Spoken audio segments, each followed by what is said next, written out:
good morning, everyone. I know it's early or late, depending on your time frame, but I just wanted to get this out because I said I was going to, show you guys the COT data on Sunday. It is actually is Sunday, but it's very late. So I just wanted to show you this. This is the Euro FX and the US dollar. And as you can see, there's a big decline in the Euro FX positioning of the banks, the net non-coms.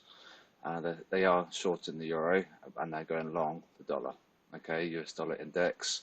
So that's potentially quite bullish indication for the week ahead. And I want to show you the hedge funds as well.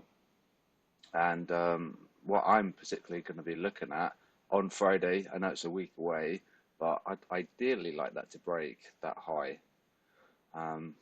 We can see we're tapering off the TARS, the tiny little bit of teeter in there. If we break above that high, that should cement the deal, and then we'll see the Euro USD, it should plummet. We want to look at the hedge funds and the non-coms. We kind of want to avoid looking at the coms because we've got the retail data on our spreadsheet, but we don't have bank positioning, and that's why this COT data is really, really powerful. So that's the Euro FX. So it's looking good for the dollar, and it's looking bad for the euro. Now I just want to show you pound USD, and I'll do Aussie, and maybe if time permits, I'll do the Kiwi as well. So non-com. So we go here, we do pound. In fact, we could probably do all of them at the same time, and it will just make the video nice and quick. Aussie and Kiwi. Okay, and then we go to net non-coms on the net non-coms. So there's the Aussie. So that's quite indicative of the sell-in that we should see. How are we looking? We saw a little bit of a selling off on the pound. If you remember, it really rocketed, and we saw that on Thursday because of the BOE, and that looked to me like it was fake. And I've been saying that the pound has been the weak link in the Dixie, so I would expect this to continue to fall because we had quite a significantly bearish week on cable. Dollar's up, as you know, and the Kiwi is also up. So be careful if you trade in Kiwi USD. It is stronger than the New Zealand dollar, but they're both in ascendant. So ideally, you'd try and pitch strong versus weak. So that's the net non-coms update.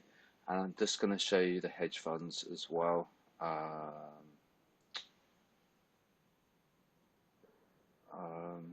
are we? We're going to do the same ones. We'll keep Aussie, Euro on. Aussie, pound, and we can do Canadian dollar or anything that you want. Just let me know. We can look at the S&P if you wanted to. So that's that, and yeah, that's all done.